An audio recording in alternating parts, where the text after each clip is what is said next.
We're watching a constitutional collision that most legal analysts are completely missing. Congress just voted for removal. Trump refuses to leave. And what happens next will determine whether our system of checks and balances survives. Here's what they're not telling you about enforcement mechanisms and why this moment is more dangerous than impeachment ever was, because there's no playbook for what comes next. Let's be clear about what's actually happening here. Congress doesn't just vote for removal on a whim. We're likely talking about invocation of the 25th Amendment, Section 4, or an unprecedented legislative action claiming constitutional authority to remove a president outside the impeachment process. Think about this for a second. If this is a 25th Amendment scenario, the vice president and cabinet majority have declared the president unable to discharge his duties. That triggers a specific constitutional process. The president can contest it in writing. Then Congress has 21 days to decide by two-thirds vote in both chambers. But if Trump refuses to acknowledge that process, if he simply says, I'm still president, we're in uncharted territory from a prosecutor's perspective. This isn't about politics anymore. This is about enforceable legal authority. And here's the problem. The Constitution tells us what should happen, but it doesn't tell us how to enforce it when someone refuses. The media is treating this like political theater. They're wrong. This is an institutional power struggle with no clear enforcement mechanism, and that's what makes it existentially dangerous. Pay attention to this next part. Here's what you need to understand about presidential power and physical reality. The presidency isn't just a title. It's control over executive agencies, military command, access to classified systems, the nuclear codes, and the apparatus of federal law enforcement.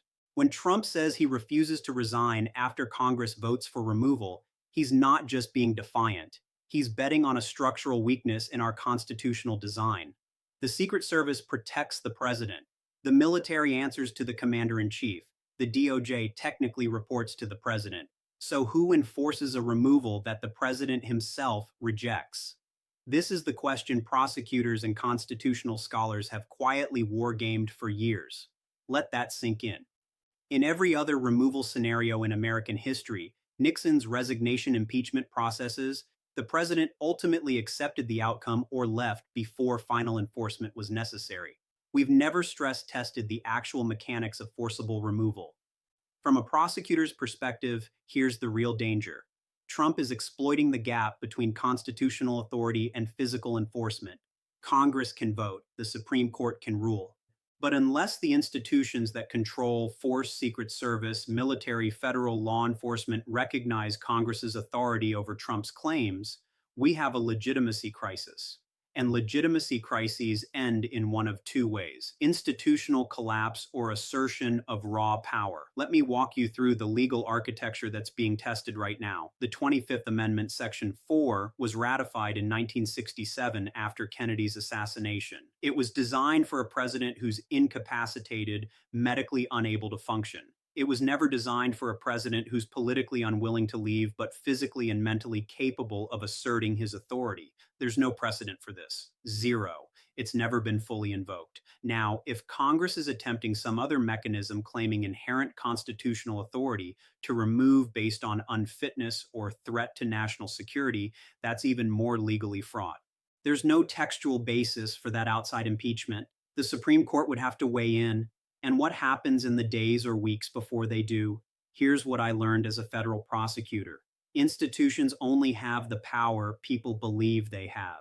The moment that belief fractures, everything changes. Think about the mechanics. Trump sits in the White House. He claims he's president.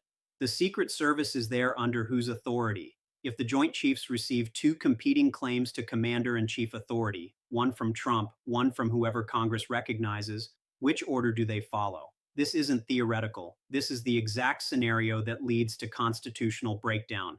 Historical comparison.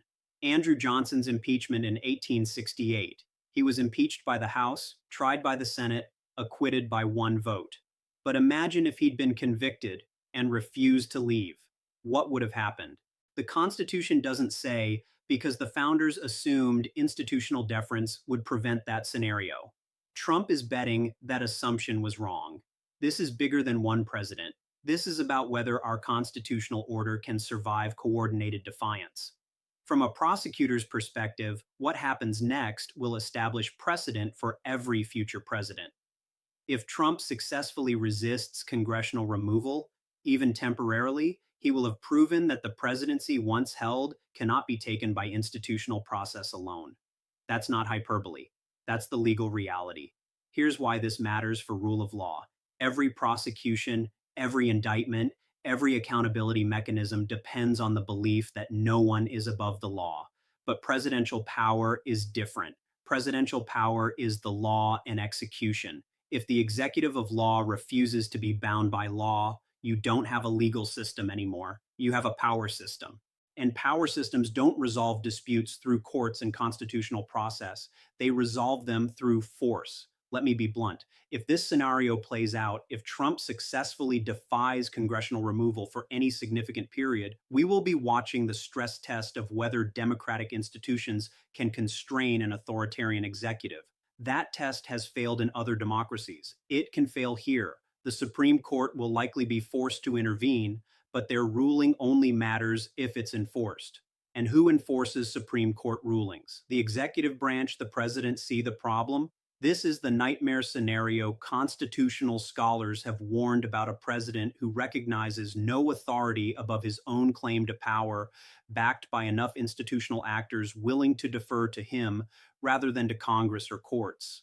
Pay attention to who in the military, DOJ, and Secret Service makes statements in the next 48 hours. Those statements will tell you everything about whether our institutions hold.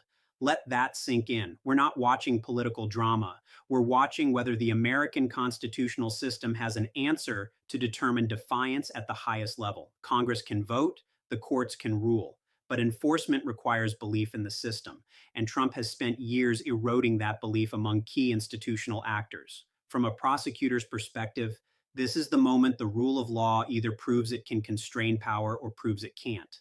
Stay informed, because what happens in the next few days will define American democracy for the next generation.